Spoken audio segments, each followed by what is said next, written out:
بسم الله الرحمن الرحيم. الحمد لله رب العالمين،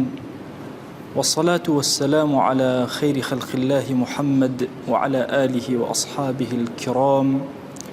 وتابعيهم بإحسان إلى يوم الدين. ربنا أرنا الحق حقا وارزقنا اتباعه، وأرنا الباطل باطلا وارزقنا اجتنابه. ربنا آتنا في الدنيا حسنة وفي الآخرة حسنة وقنا عذاب النار. بەڕێزان و خۆشەویستانم، لەژێر سێبەری سوورەتی تەوبە ژیان بەسەر ئەوێن. سوورەتی تەوبە لەو سوورەتانەیە کە لە ئەواخیری قورئانی پیرۆزەوە هاتوۆتە خوارەوە. لە ساڵی نۆی کۆچی سەرەتای سوورەتەکە دەست پێ ئەکا و لە بینەکانیشە هەندێک لە ئاەتەکان دەلیل لەسەر ئەوەی کە زووتر هاتووە. چەند ئاەتێکی پیرۆز لە خزمەتیان نابووین کە خوای گەورە بە بەڕائەت لەم سوورەتە دەست پێ ئەکا بۆیە بسم الله الرحمن الرحیم تیان نییە. دواتر ئیعلان ئەکا رب العالمین لەسەر ئەوەی کە و بەیان ئەکات کە مشرکین هیچ عەهدێکیان لایەن خۆ پێغەمبەری خوا صلی الله عليه وسلم نەماوە،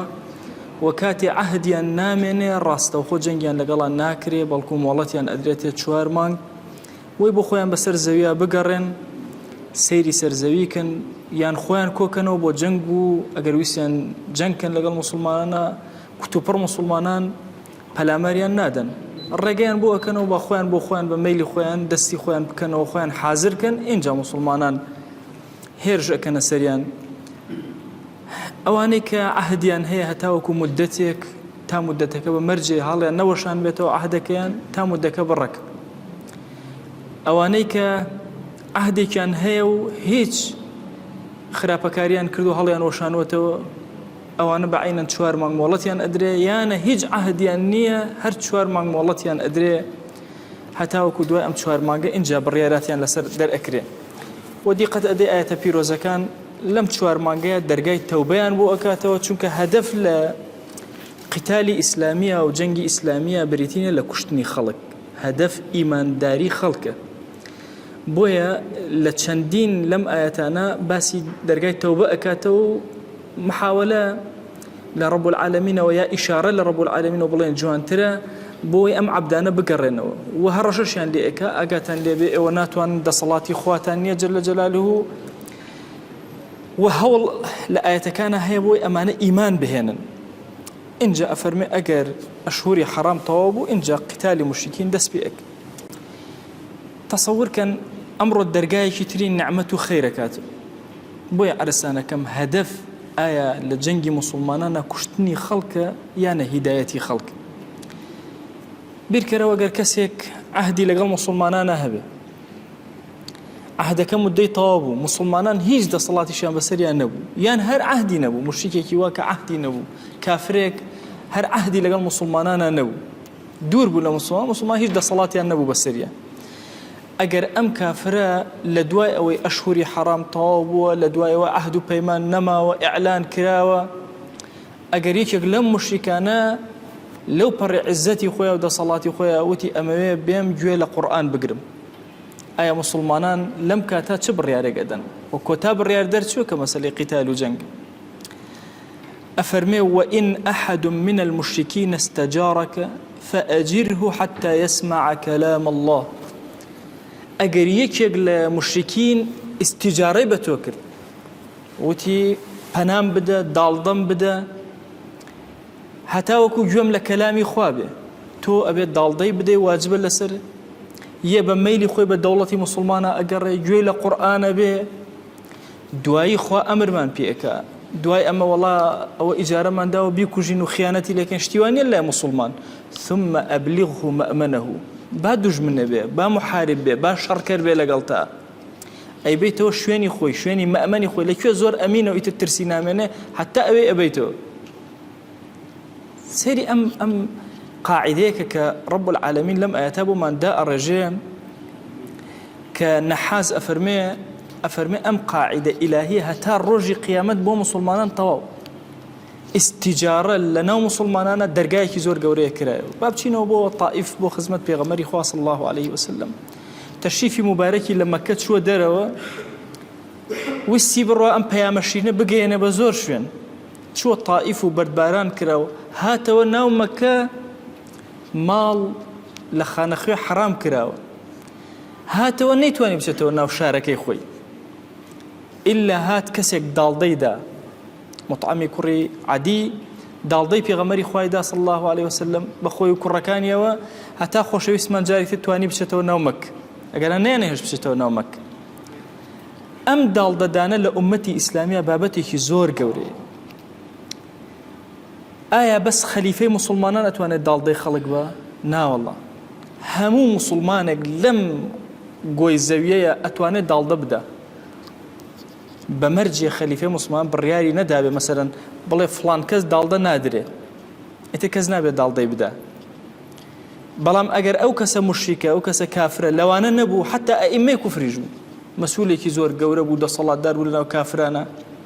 جۆرج بۆش بوو هەر کەسێ بوو کەوانە مۆدێلیشان خەریکە ئەڕوا هەر کەسێک بوو لەوانە تەسەوور کە ئەگەر موسڵمانێکی زۆر بەسیط و سادەوتی داڵدەی تۆم داتەوە یەک کەس بووینی خیانەت لەم داڵدەیە بکە ئەمە مافێکی موسڵمانانە جارێک لە تورکیا سەفیرێکی ڕووسی کوژرا بوو خەڵک زۆریان نووسی بوو دەست خۆش بێ بە کەسەکەوانە منیش نووسی بووم ئەمە هەڵەیەکی فقهیەکە کراوە چونکە ئەگەر یەک موسڵمان داڵدەی ئەو کەسە ڕووسی دابێ هیچ کەسێک بۆی نییە تەعەدای لەکە و تەجاوزکە لە حەقیە حتى ئەگەر تەجاوزکە لە حەقیە مافی لێ وەرەگیرێتەوە ئەو کەس تۆڵەی لێ ئەکرێتەوە لە شەریعەتی ئیسلامی چونکە کەلیمەی موسڵمان زۆر گرنگە لە ئیسلامە زۆر گرنگی بە وشەی کەسی موسڵمان دراوە کەسی موسڵمان هەموو شەیەکی ئەعتیباری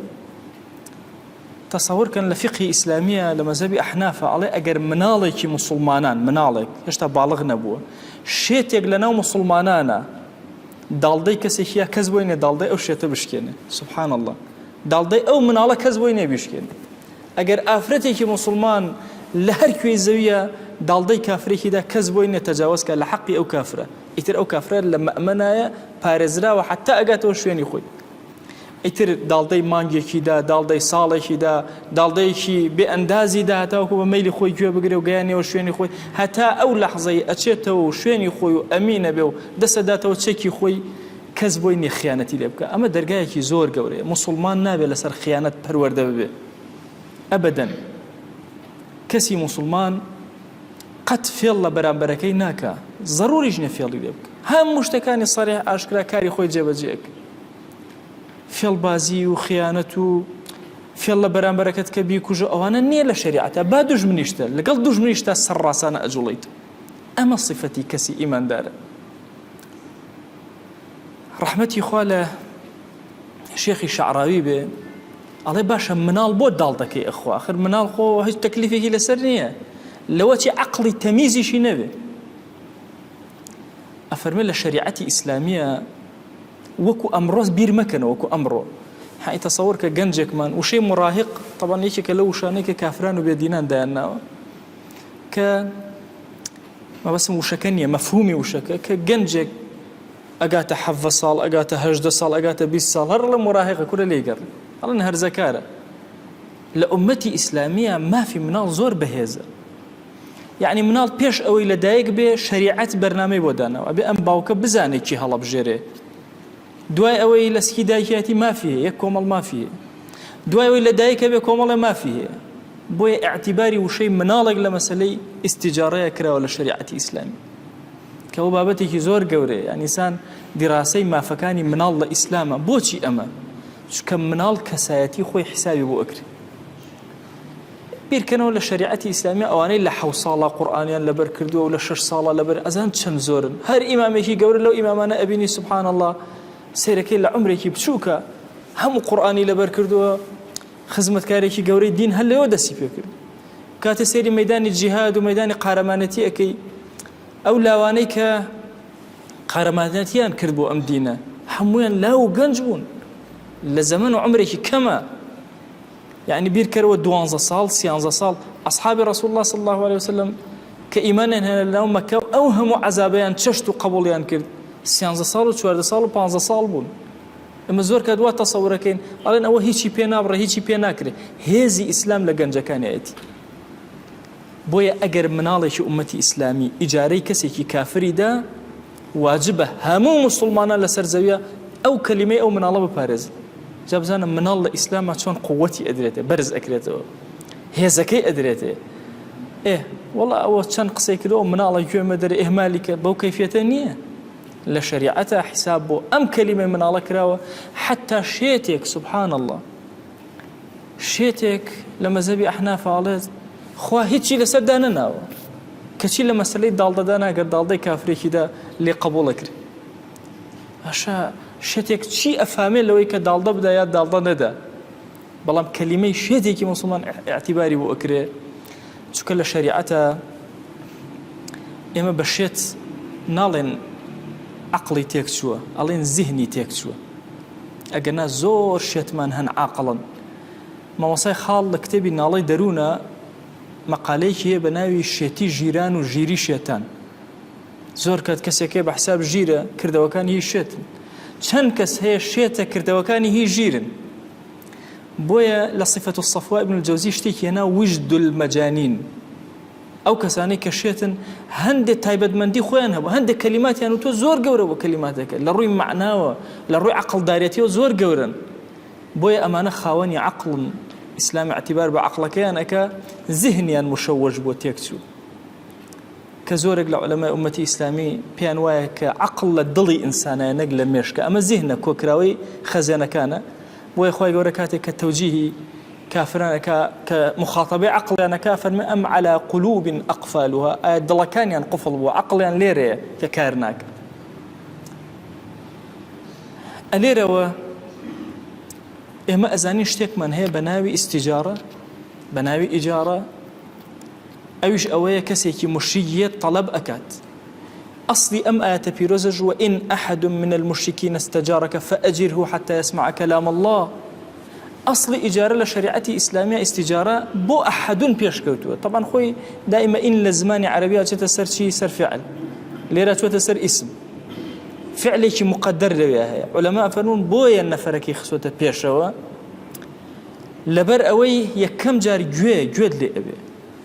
واتا احتمال أم كست هشتا نبينيو نامەیەکی بۆ تۆ ناردووە من کەسێکی کافرم بێدینم،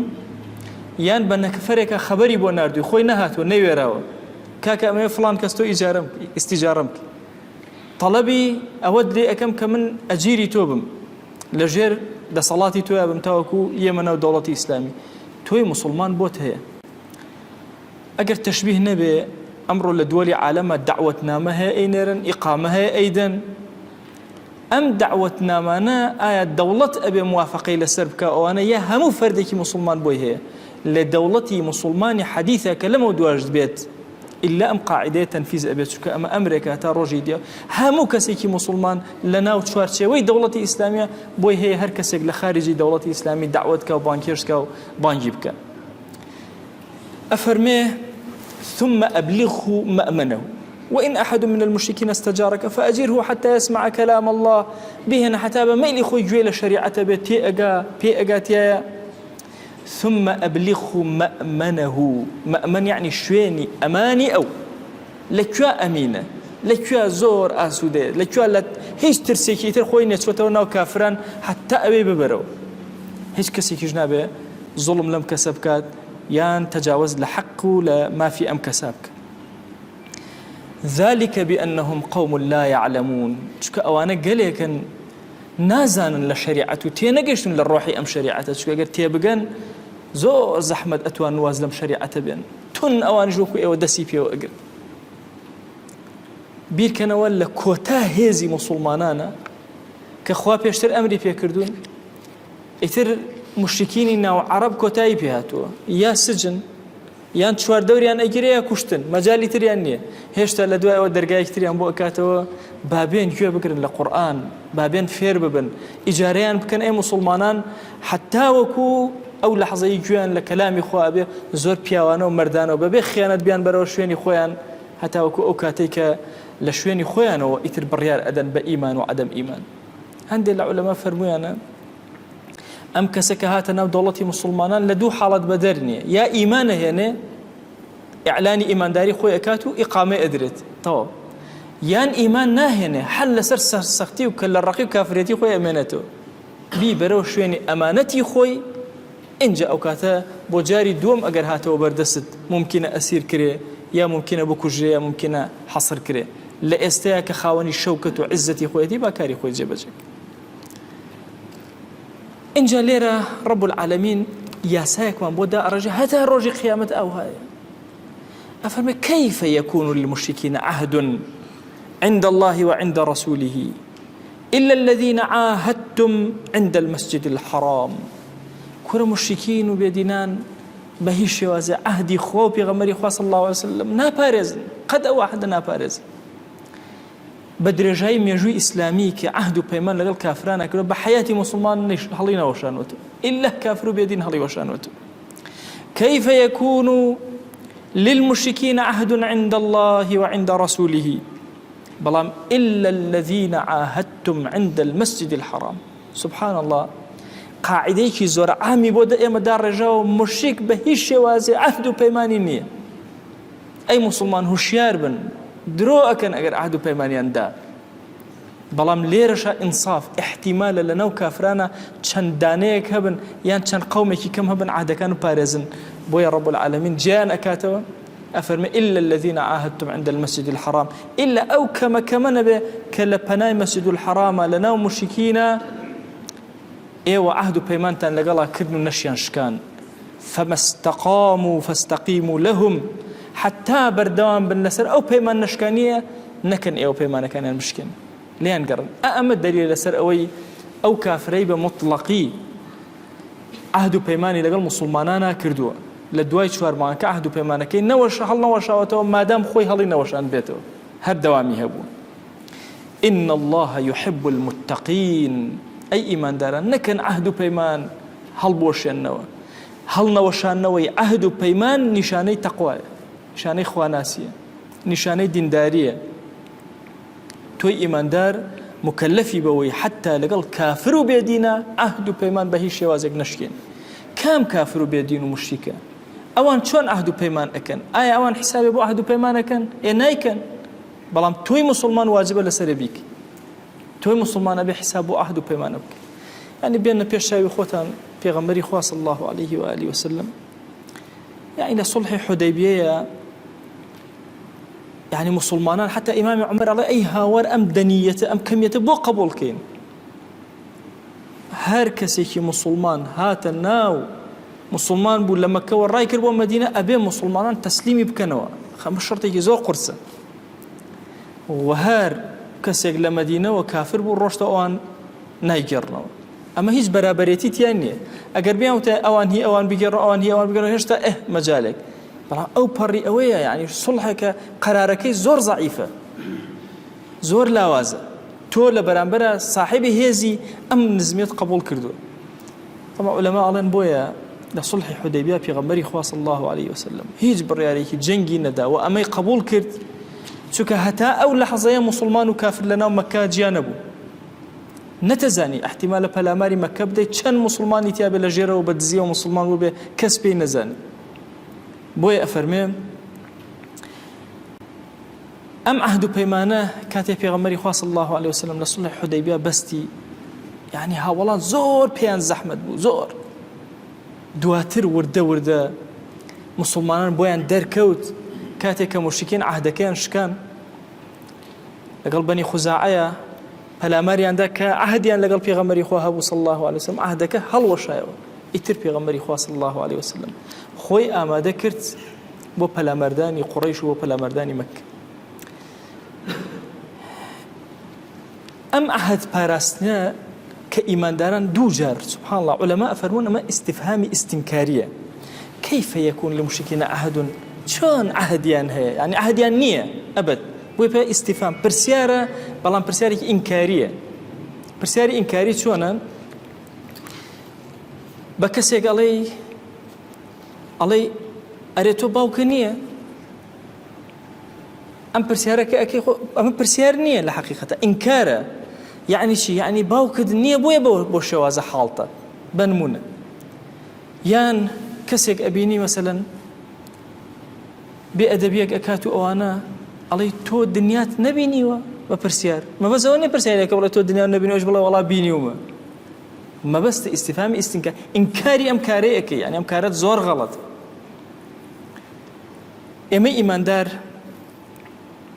لما سلي استفهام استنكاريتي أجين رب العالمين جوابك ناوي لكافران يا جوابك لإما ناوي أدي إيه وخوتان سير كان بزانا عهده يعني عهد هيج كاتب لا مشركين وكافران نبو برامر بمسلمانا جاري دوم أم كيفية دوباره أكاتوا ببيت جواب جاري كان فرموي كيف يكون للمشركين عهد عند الله وعند رسوله إلا الذين عاهدتم عند المسجد الحرام فما استقاموا فاستقيموا لهم إن الله يحب المتقين جاري دوم عين الله كيف شون عهديان هبه إمامي شعراوي قسيكي جوانك أفرمي كيفية كم بو مشركين لما بيجبو كيف هتا روجي قيامته كيف يدوم شو حسفي كردو يعني بهش وازك مشركين عهد بيمانيا نابت ها روجي قيامت لقلطانا أي مسلمانا إلا قلتي كيزور كم نبي أفرمي كيف شون عهد بيمانيا لقل إيوا أبي خو أقرد صلاتيان هبي كافران كيف وإن يظهروا عليكم لا يرقبوا فيكم إلا ولا ذمة خو أوان أجر زالبن بسر إيوا ودا صلاتيان هبي بسر إيوا بهش شوازة مراعاة ناكن لا يرقبوا يعني لا يرعون مراعاة ناكن بهش شوازة إلا ولا ذمة وشيء معناه زور لك دراوته دو معناه سركي لإلا هي يعني أمانة هيج خزماتيك ناخن وهيج بيمانك ناخن هيج خزماتيك وهيج موثيقك شتيك لنيوانتانا النسرابي حسابي ناكن أقد صلاتي أنهبو أمرو مثلا كافر دا صلاتي نيتورك كويلة قليا بياني دا صلاتي بياكر حسابه ورك وتناكا أي مسلمان عرزم كردنا وتمام سورة كافر ناسي ومنافق ناسية يا ساد ودا الرجل كافران وبيدينان وتصورنا كي كتو عهد بيمانه لقلا كردن عهد بيمانه كوبو أباريزن بوت نا باريزن يعني باشتين واقع كأمر ما يبين لأفغانستان كان كسبوا عهد بيمانه قريب بستي لقل أمريكا وكافر وبيدينا هبو حج حسابونا كردن أمر تقيلة كردن مطار بوين نزيكي مطارنا كونو نجاتي بوين نرون رانا كردن يعني تو تصورك أم قاعدة قشتية قرآنية لها مسات زمانك أخو أمرو كافر مصلحتي وهاي لقلتو يا سبينة مصلحتي إنما حساب وهيج الركوت نشتقناك أو حساب تنهاب خويك وتوي مسلمانيش مليون الركوتنا لقلها بيا الركوتنك ناخوا لقليا همي هلا وشينته كاتك دا صلاتي أبو بوي أخوة جل جلاله أفرمت شون أو أنا خواني عهد بيمان حتى توزي دا صلاتي أنهبو يظهر عليكم ظالب بسرتنا لا يرقبوا فيكم لأيوة إيمان دارا إلا ولا ذمة بأخوة خزماتي ناخن بأخوة أو مواثقان ناخن والذمة بريتين لا شي بريتين لو عهدوا بيماني لقال أيوة بستويان إلا بنوسين هندي العلماء أفرموا الذمة بوتن هندي يفرمنا والله خزماتي ناخن إلا ذمة بهش وازع عهدوا بيمان لنواني أنا ناخن وحتى أجر خزمك كافر بو دا صلاتي بياكر شوازي كتير ما مالا اللي غلطو ياك بويا بدري جاي مناطق إسلامي أجر دي قد بدن كي مسلمانان بالا دزبو بن خلقي كافر توانيوتي بجي لجير دسيانا وحاوته وكس شاقينا وبسريانا يعني جوان ترين دليل لها لبزي خومانا دي قد بدن مثلا يزيد يكان وهاوري يكان وكاكي يكان هن تواجد يعني وكس شاقينا وسريانا وتشوكا كمن لمصلا بني أوان زور كسكتيانا مسلمان به تعقوبة كوت أوي كده بويا كافر بيدين هيج خزماتي وقرابة أمان ناخذ ده صلاتي هبو توي مسلمان لجد صلاتي أو جد نابته أجر هاتو هيج ده صلاتي شنبو مراعاتي أو عهد بيمانو اتمرجني عهد بيمان إلا بنوسين يشبه جاري واحد زمينك الرجينا ده وضعك الرجينا ده ناتوانا توقعاتي خوي راكيشه شو كافر بيدين تواني بيتي هرشي وسويتي كردويتي تصور كان لتركيا كاتك الدصلاتي أنهبو توانيان بالزبر بانجيشان كردو بالتركي بالصوتي برزجني يعني هيش حتى ملاكان هرهمو ميزركان يعني لا بيوتان بالشبقة بكان سرت الشبقة يم عصابة وشتكان بيوتان لفلي مكان جاي بيعو همو تركيا وتان بيعو بكان سرت بزور أفرد بهيش وازنا بحجاب لبرك تمام أمر أولاً فرنسا دايشي ديمقراطية وتشي أوان حجابتي ممنوع على زانكو كانوا بۆیە ئەگەر دەسەڵاتیان هەبێ لا يرقب فيكم إلا ولا ذمة بە هیچ شێوازێک نەفەسێک بە خەڵکی موسڵمان نادەن ئەگەر هاتوو دەسەڵاتدار بوون دەسەڵاتیان هەبوو. ئاگاتان لێبێ وتأبى قلوبهم يرضونكم بأفواههم وتأبى قلوبهم. ئەم خاڵە زۆر گرنگ. تۆ کافر ئەبینی هەندێک جار مەرایی بۆ ئەکا قسەی خۆش ئەکا یەتە پێشەوە لێت نەخەڵەتی ئەی موسڵمان ئەمە کافر ناسیە نەخەڵەتی بە زمانی وتأبى قلوبهم دڵی شتێکی ترە سەیری زمانی مەکە. ئەوچی هەموو میلەتی کورد ئێستا مەسوولێکی ئەمریکی کافر قسەیەکی بۆ بکات دڵی پێ خۆشەکە کورە خوا جەلە جەلاله لە قورئانە بڕانوویەتیەوە وتأبى قلوبهم بەخوا حسابی صلاح الدین ئەیوبی لە پشتا پشتی تۆیە کرد وانەوەیان لە بیرەچێتەوە وان مێژویان لە بیرەچێتەوە. يرضونكم بأفواههم بزمان محاولة كان رازيت كان أدخلتين بلام وتأبى قلوبهم ضليان بهيش يوازك قبولي أو ناكات أصلا تو إبالة أكات تو دور خاتو تو بيبتشوك كما وأكثرهم فاسقون زوريني أمانة فاسق. طبعا لفاسقة قسيك هي زور قرنج فسق يعني الخروج. طبعا خوي فسقان لأصل الزمان عربية لشيء وهاتوا هم خرما من خواردوه ناوك كيسير كي توكلك باریک بدريودي أو توكل باریکه كناوك كلا ناو توكل باریکه هات درو بيوتي فسق قد فسق درشو يعني درشون لحق راستي خواجه لجا فرمي زوريني أمانة لحق راستي درشون يا باش أي هوار خو ما لسر حق نين علماء فرمون مادام باسی کافرانە لەسەر بەرنامەکەی خۆیان زۆرینەیان درۆزن کامێکی کەمیان نەبێ ڕازگۆن. ئێستا ناڵێن دیموکراسیە هەموویان لەگەڵ دیموکراسیەتە درۆکە ئیلا قیلەتێکی کام نەبێتیانە کە شیعرەکەیان هەڵکردووە ڕاستە. ئەمە یاسایەکی گشتیە بۆ هەموو کافران. بەیانی کافر هاتن یاسایان دانا بەسەرەن بوزی هاتن و وڵاتی و حکومی جیهانیان کرد یا سینی هاتن و شیوعەتیان بە بڵاو جیهانە بڵاو کردەوە ئەو یاسایانەی کە خۆیان دایئەنێن خۆیان بەگوێ ناکەن. بۆی ئەمڕۆ ئەبین لە جیهانە مافی مرۆڤ و نازە هەمووی درۆ دەرەچێ هۆکارەکەی چیە وأكثرهم فاسقون. ئەمە ئاەتی قورئانە. تۆ تەسەورەکەی تازە بەغدا گیرا بوو لە بەغدا بووم ماڵی مەلا عەبدوڵڵای مسری خوای گەورە عەفوی کە ئێستا وەفاتی کردووە ئەمریکی هاتن پشکنیان تۆزە پارەی دانابوو پارەی تەبعی عێراقی هەبوو ئەو کاتە حیج نەبوو تەبع عێراقیەکە 1000 دیناریەکە دە 3 دیناری ئێمە تۆزە پارەی دانابوو لە پەنجەرەکە یەکێک لە جوندەکان دزی بوو. خەڵکێکی شەبوویان و کاکە ئەمانە پەروەردەکراون دیموکراسیەت و ئەمانەت پارێزی و دزە دز لە هەموو جیهانی ئیسلامیە لەکوێ کافرێک هاتبێ زاڵ بوو بێ بە هیچ شێوازە یاساکان جێبەجێ نەکرا. يعني تو ێستا بیرکەنەوە ئەوە سووریایە ئەوە کوێ ناڵێن مافی مناڵ ئەی باشە ئەمەی تر مناڵ نییە ئەکوژرێ ئەی هاوار وأكثرهم فاسقون. خوا لە قورئانە فەرموویەتی لە بەرنامەکەی خۆیان لا ئەدەن ڕاز ناکەن لەگەڵ بەرنامەکەی خۆیانە. طبعا بەرنامەی کوفر دائیمە کردەی ئینسان خۆی بە بیری خۆی داینە ئیتر بتپەرستیە کە هەر شتێک بێت لەوانە حتا ئەو مەسیحێتی ئەمڕۆ جوولەکەی ئەمڕۆ هەموویان کاری دەستی ئینسان خۆیان لەگەڵ بڕیارەکەی خۆشیانە ڕازگۆنی. ئەوش خاڵێکترە لە کافرناسی کە ئینسانی موسڵمان ئەبێ بە وشاری مامەڵەی لەگەڵا بکە. کەوابوو ئەمڕۆ لە خزمەت ئەم ئاەتە پیرۆزانە رب العالمین یاسای یەکەمی بۆ ئێمە داڕێژە یاسای ئیستیجارە کە ئەگەر کافرێک داوای ئیجارەی کرد فأجره حتى يسمع كلام الله. اینجا پیاو بە ئێ موسڵمان بیگەنەوە شوێنی خۆی چونکە ئەوانە نەزانن هەتاوەکو فێری دین ئەبن. وياسای دوێن پێوتین کە عهد نییە عهد و پەیمان نییە لە مشرکین ئەبەد. یاسای سێهەمی پێوتین کە ئەگەر ئەوان زاڵ بن بەسەرتانە نەخزمایەتی نە عهد و پەیمان هیچ شتێ حساب بۆ ناکەن هەمووتان ئەکوژن و ئیبادە و کاولتان ئەکەن. یاسای کۆتای پێوتین وأكثرهم فاسقين زۆرینەی ئەمانە وأكثرهم فاسقون زۆرینەی ئەمانە لەگەڵ بەرنامەکەی خۆشیانە ڕازگۆنین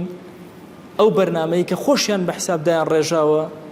کاتێکەوە دەسەڵاتدار ئەبن ئەو بەرنامەی خۆیان جێبەجێ ناکەن ڕازگۆنین لەگەڵیان. ئەمەندەکی ئیکتیفا ئەکەین ئومێدەکەین ئەو لاوانەی کە لەگەڵمانە بەشداری ئەکەن ئەم ئاەتە پیرۆزانە لەبەرکەن خوای لێت ئەپاڕێنەوە لێت ئەلاڵێنەوە ئەم کەلیماتە قورئانیانە یا ئیلاهی بکەرە ڕۆشنایەک لەناو دڵمانە بیکەرە بەرەکەت و ڕەحمەت بەسەر ماڵەکانمانە بیبارێنە یا ئیلاهی داوا لێ ئەکەین بە ناوی جوانت بە صیفەتی بەرزە بە ئیسمی عەظەمت دەرگا خێرەکان بەسەرمانە واڵاکە دڵ و ماڵ و وڵات و نیشتیمانمان ئارامکە دەستی کافران و بێدینانمان لێ ببڕە یا رب العالمین خوایە داوا لێ ئەکەین بە ڕەحمەت و بەزەی خۆت دەستی یەهود و نەسارا و مەجووس لەم وڵات و نیشتیمانی ئێمە ببڕە یا ئیلاهی داوا لێ ئەکەین بە ڕەحمەت و بەزەی خۆت بە کەڕەمی خۆت بمان گێڕەوە سەر ڕاستە شەقامی دینەکەت یا ئەکرەم الئەکرەمین خوایە داوا لێ ئەکەین بە ڕەحمەتی خۆت بە کەڕەمی خۆت بە بەزەی خۆت ئەم کەلیماتانەی لە خزمەتیانە ئەبین ئەو مفەسیرە گەورانەی بۆیان تەفسیر کردوین یا ئیلاهی داوا لێ ئەکەین هەمووی بکەرە ئەجر و پاداشتێکی زۆر گەورە و بەخشی کە بەسەر ئومەتی پێغەمبەری خۆیان صلی الله عليه وسلم یا ئیلاهی داوا لێ ئەکەین گرفتمان زۆر زۆرە هەموو گرفتەکانمان بەرزەکەینەوە بۆ لای تۆ گرفتەکانمان بۆ چارەسەر کە یا ئەکرەم الئەکرەمین خوای گیان لێت ئەپاڕێنەوە لێت ئەلاڵێنەوە ڕەحمەت و بەزەیی بەسەرمانە ببارێنە عەفو و عافیەت بەسەرمانە ببارێنە بەرەکاتی ئاسمان و زەوی بەسەرمانە ببارێنە تو گەورەی خۆت لە گوناهەکانمان ببوورە گوناه هەیە لەمەوە پێش کردومان عەفومان کە گوناه هەیە لەمەوە دوعایکەین و فریای تەوبە ناکەوین عەفومان کە یا ئیلاهی بەزەی خۆت بەسەرمانە ببارێنە یا ئیلاهی ڕەحمەتی خۆت بەسەرمانە ببارێنە یا ئیلاهی لە بەهشتی بەرینا کۆمان کەرەوە یا ئیلاهی سڵاوی ئێمە بگەێنە پێغەمبەری خوا صلی الله عليه وسلم یەک ناومان لە خزمەتیا بێنە یا ئەکرەم الئەکرەمین خوای گیان داوا لێ ئەکەین بە ڕەحمەت و بەزەی خۆت بە کەڕەمی خۆت خوایە یەک ناومان لە خزمەتی ئەو خۆشەویستەی دڵمانە بێنە ئەو خۆشەویستەی دڵمان لە هەموو عمریا هەر چاکەیەکی داوا لێ کردو ئێمەی گوناهبار داوات لێ ئەکەین و پێمان عەتاکە ئەو خۆشەویستەی دڵمان لە هەموو عمریا هەر شتێکی پەنا پێگرتووی ئێمەی خەتابار پەنات پێ ئەگرین و پەنامان بدە یا رب العالمین خوای ئەم دوعایەمان قبول کە خوای لێمان ڕازی بە خوای لێمان ڕازی بە خوای لێمان ڕازی بە ئامین ئامین والحمد لله رب العالمين وصلى الله على سيدنا محمد وعلى آله وصحبه وسلم تسليما كثيرا أبدا إلى يوم الدين